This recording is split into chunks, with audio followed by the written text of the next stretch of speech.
India TV YouTube channel को subscribe करें और बेल आइकन दबाएं। महाराष्ट्र में कोरोना पर लगाम लगाने के लिए ब्रेक द चेन मिशन की शुरुआत कल रात से हो गई है।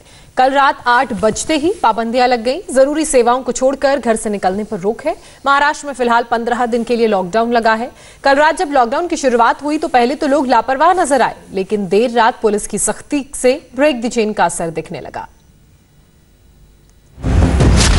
गेटवे ऑफ इंडिया पर सन्नाटा,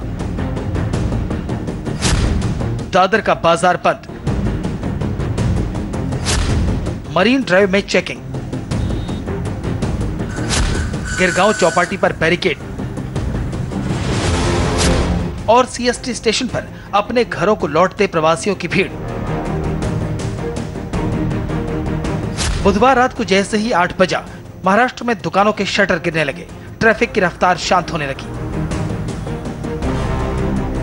ये सब इसलिए हुआ क्योंकि जब कोरोना की दूसरी लहर में हालात बद से बदतर हो गए और सरकारी व्यवस्थाओं की पोल खुलने लगी, तो महाराष्ट्र सरकार ने ब्रेक द चेन का ऐलान किया।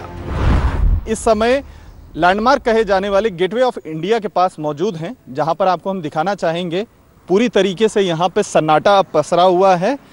लोग जो थे यहां पर, हालांकि कोविड के बढ़ रहे मामलों के चलते जो पब्लिक प्लेसेस थे या टूरिस्ट स्पॉट्स थे उनको बंद कर दिया गया था, लेकिन खास तौर पर ये जो गेटवे का पूरा पैसेज है, जहां ताज होटल और ट्राइडेंट होटल ये सब हैं, ये टूरिस्ट प्लेस होने की वजह से अच्छी खासी संख्या में लोग यहां पर आते हैं समंदर किनारे सेल्फीज लेने के लिए, फैमिली के साथ आते हैं अच्छी खासी संख्या में। लेकिन अभी फिलहाल यहां पर सन्नाटा पसरा हुआ है। एक साल में स्वास्थ्य इंफ्रास्ट्रक्चर बढ़ाने के दावे हवाई होने लगे, तब जाकर महाराष्ट्र में लॉकडाउन का ऐलान हुआ। सरकारें कोरोना के मामले घटने के बाद बेफिक्र हो गई थी और इस बेफिक्री के बाद जैसे ही आंकड़ों में जंप आना शुरू हुआ, महाराष्ट्र सरकार क्लीन बोल्ड हो गई। नए मरीजों के मामले में महाराष्ट्र अकेले ही दुनिया में तीसरे नंबर पर रोज खड़ा रहता है। महाराष्ट्र से ज्यादा केस सिर्फ ब्राजील और अमेरिका में मिल रहे हैं। लिहाजा 1 मई की सुबह 7 बजे तक दौड़ने और भागने वाली मुंबई को रोक दिया गया है।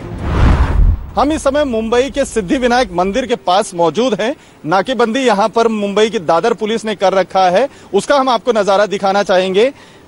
चेकिंग के लिए यहाँ पर जो स्थानीय पुलिस है, उनके अलावा ट्रैफिक पुलिस भी यहाँ पर मौजूद है। जो लोग रात 8 बजे के बाद निकले हुए हैं घरों से, क्योंकि सरकार और पुलिस लगातार ये बार बार अब लोगों से अपील कर रही है कि जो लोग बाहर घरों से निकले सिर्फ इमरजेंसी की वजह से या जो एसेंशियल सर्विस वाले हैं वही लोग घर से बाहर निकले, बेवजह घरों से बाहर ना निकले। इसी की अपील के बाद जो लोग 8 बजे के बाद दिखाई दे रहे हैं, वहां पर पुलिस गाड़ियों को रोक रही है। ब्रेक द चेन नाम से महाराष्ट्र में लागू लॉकडाउन के पहले दिन पुलिस और प्रशासन सख्त गाइडलाइंस को लागू करने में जुटे रहे, लेकिन इन पाबंदियों का सबसे बुरा असर उन मजदूरों पर पड़ रहा है जो दूसरे राज्यों से रोजी रोटी कमाने मुंबई या महाराष्ट्र के दूसरे शहरों से आए हैं। पिछली बार की तरह इस बार भी पाबंदी लगते ही इन मजदूरों के पास काम नहीं है। काम नहीं है तो पैसे की भी कमी हो गई, इसलिए इनके पास घर वापसी के अलावा दूसरा उपाय नहीं है। नमस्ते, मैं हूं मीनाक्षी जोशी। वीडियो और खबरों से अपडेट रहने के लिए India TV YouTube channel subscribe करें, बेल आइकन दबाना ना भूलें। जुड़े रहें इंडिया टीवी के साथ।